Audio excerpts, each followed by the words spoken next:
Salam la famille, c'est Ousou 224 TV. Franchement, les gars, au bout d'un moment, il faut arrêter. Il faut arrêter. Mais regardez-moi cette composition qu'a mis LCC. Est-ce que cette composition, vous croyez que cette composition pour marquer un but? Est-ce que cette composition-là pour effectivement faire un bon match? Mais c'est pas possible, on peut pas admettre ça. Regardez-moi cette composition qui a été composée par LCC, notre face à cette équipe du Bénin. Et si on regarde effectivement au niveau du milieu de terrain, franchement, regardez-moi ça. Avec deux pivots, j'avais énormément parlé de cette composition, à chaque fois que je suis face à ces genres de composition, et on en a décrié énormément. Effectivement, on peut comprendre bien évidemment qu'ils essaient d'un revue d'effectifs, mais au bout d'un moment donné, quand vous faites une composition, il faut savoir ce qui est complémentaire. On a clairement vu que dans cette composition-là, il y a très peu de complémentarité. Parce qu'au niveau du milieu de terrain, c'est ce qui sont censés faire les yeux, c'est ce qui sont censés huiler les yeux. Effectivement, ce qui doit être le métronome, je veux dire, comme souvent, c'est que le rôle joue souvent Lamine Camara. C'est ce qui sont censés effectivement de jouer ces rôles-là. Être un joueur qui pourrait effectivement huiler les yeux de cette équipe du Sénégal. C'est précisément, on a besoin de ça pour effectivement.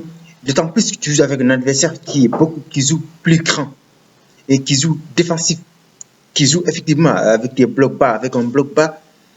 Et au niveau de la première période, on a clairement vu que l'équipe du Sénégal a eu énormément de difficultés.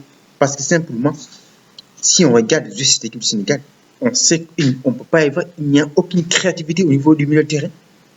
Parce que tous ces deux joueurs qui composent au niveau du milieu de terrain, et tu sais que dans l'aspect défensif, il y a un latéral qui est très inoffensif, à l'occurrence Formose Mendy. Clairement, on a vu que Formose Mendy, c'est pas possible, il peut pas être mieux. Il a énormément de difficultés au niveau effectivement, au niveau de l'attaque. Offensivement, il est très inoffensif. Il n'a pratiquement pas il n'a pas fait, comment dire, je peux dire, il n'a pas fait souvent des percées offensives ou même faire des centres qui ont quand même des conséquences. Parce qu'on a clairement vu que son jeu qui a des difficultés, pour moi, il est nul dans l'aspect offensif. Défensivement, très bien. On n'a rien à le reprocher. Parce que même moi, j'étais le premier à le féliciter. Mais dans l'aspect offensif, franchement, Formose Mendy, on sait tous qu'il a des difficultés.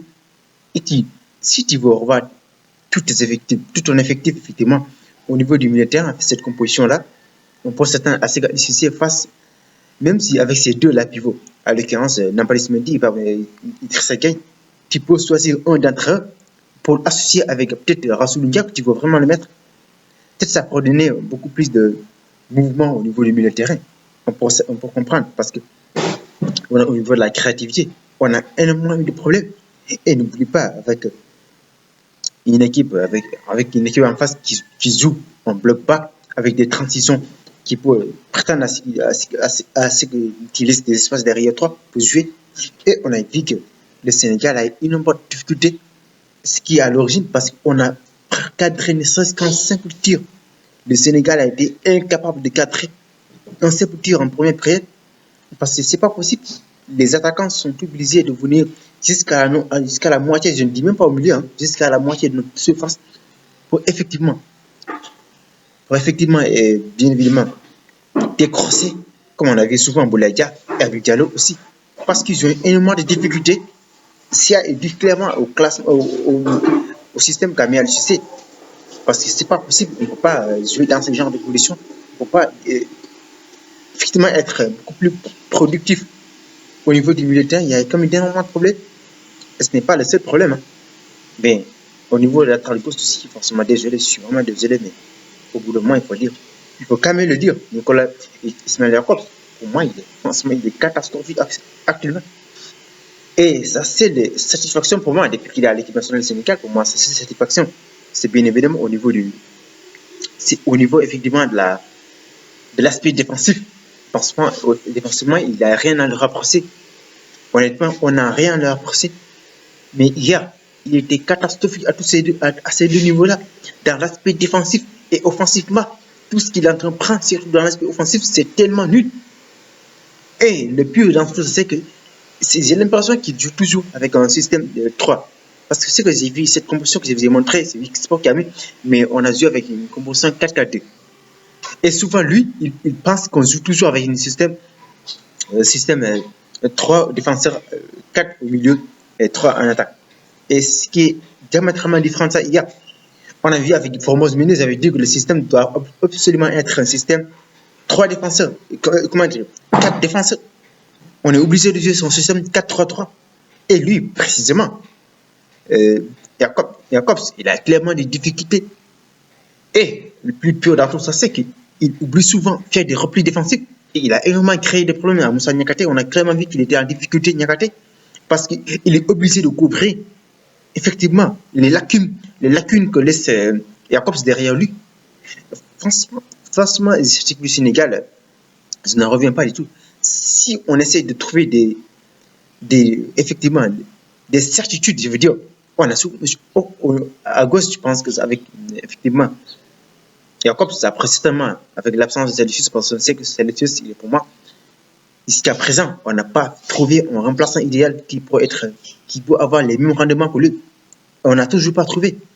Et je pensais qu'il y a Jacobs, avec la Coupe du Monde qu'il avait, je pense que même si dans l'aspect offensif, il pèse, on peut quand même compter sur lui. Mais franchement, pour moi, il était catastrophique hier aussi. Et lors de la Coupe d'Afrique des Nations, le gars, le jour où on a été éliminé face à Côte d'Ivoire, il était incapable d'aligner ne serait-ce qu'un 5 ou le centre. Et je l'ai dit dans mes débriefs, c'est ce qui me regarde le plus souvent. C'est débriefs face le jour où le Sénégal a été éliminé face à cette équipe de la Côte d'Ivoire. J'avais précisément dit, et je l'ai cité dans mes flops aussi, dans les bilans de la Coupe d'Afrique des Nations, j'ai cité Jacobs et Koulibaly comme étant les flops de la Coupe d'Afrique des Nations de l'équipe du Sénégal.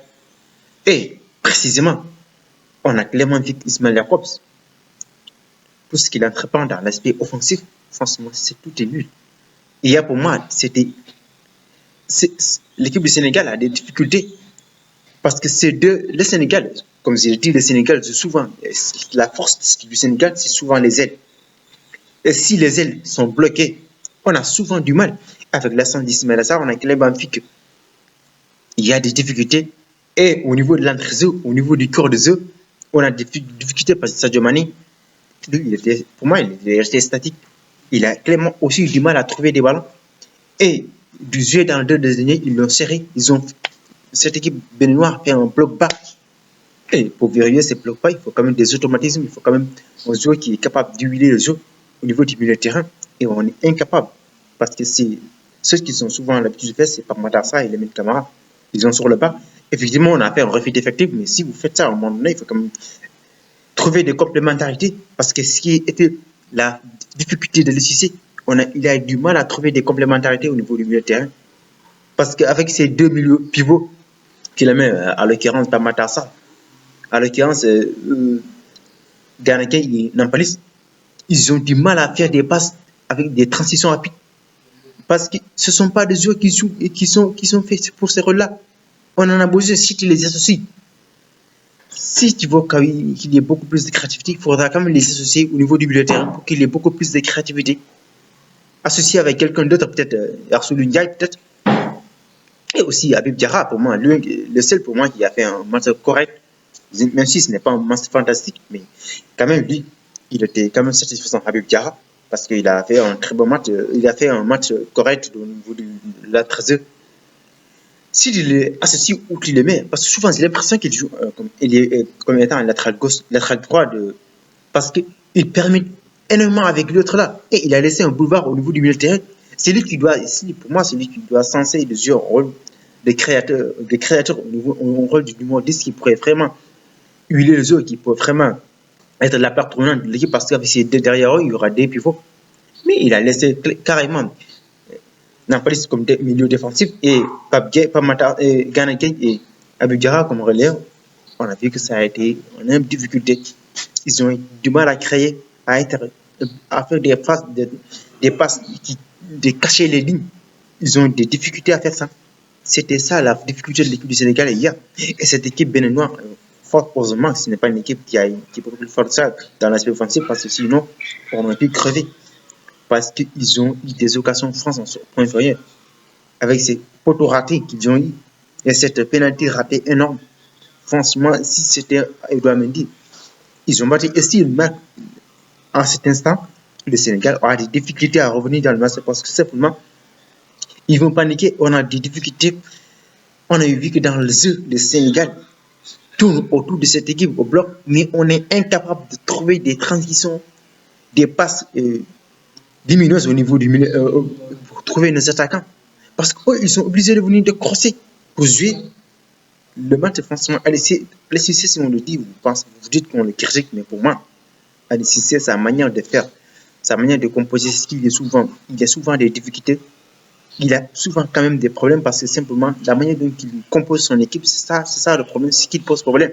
Si tu veux faire jouer tout le monde, mais à un moment donné, il faut quand même essayer de voir les complémentarités, ce qui peut être complémentaire. On a vu que le rôle que Sadio Mané joue au vent, il a des difficultés. Et hier, pour moi, dans l'esprit offensif, l'équipe du Sénégal a été inoffensive. On a cadré très peu. En première période, on a cadré ne serait-ce qu'un tir avec une position de 70% et qui est incapable de cadrer ne serait-ce qu'un tir. C'est déplorable de voir l'équipe du Sénégal comme ça. Et tout ça est lié vraiment au classement que c'est mon ami.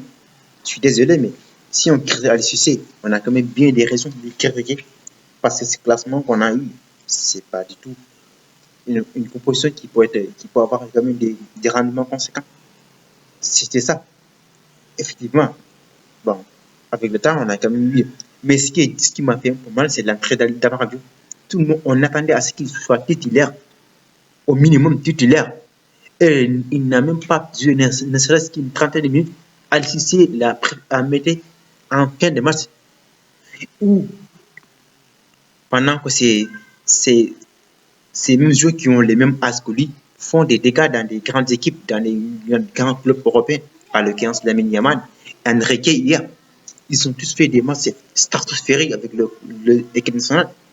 C'est franchement incroyable. Et c'est pourquoi il a du mal à faire confiance aux jeunes. D'autant plus que offensivement, tous ces joueurs offensifs, ils ont énormément joué. On les a maintes fois vus. Après le remplaçant à la 75e minute, qui doit sortir même Sadio Mané après le but. Après le but, il mettait Amara Diop pour qu'on le voit ne serait-ce qu'une quinzaine de minutes. On voit ce qu'il est capable de faire. Et le petit pauvre, il est resté sur le banc. Tous ces deux matchs, il le fait entrer. Justement, je suis convaincu qu'il n'est pas prêt à lui donner sa chance. C'était ça. Évidemment, c'est la fin de cette vidéo. La vidéo est